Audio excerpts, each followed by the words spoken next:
მოგძანე. ცოტა წინ შეგიძლია. მოგძანე.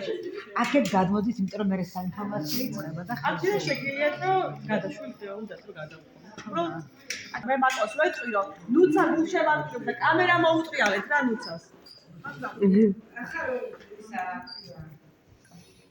ისა ისე გადაკი რომ მოგიწევია.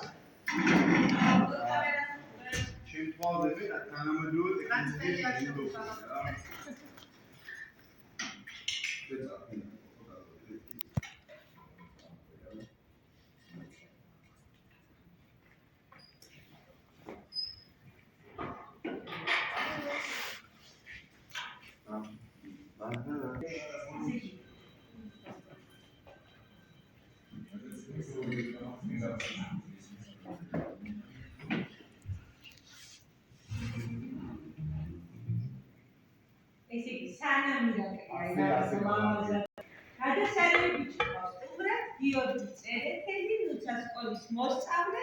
მოусმინეთ შემდეგ გავისაუბროთ და აუცილებლად გავაგრძელოთ და გავსინჯოთ ირაკლის გაკეთებული. აუცილებლად.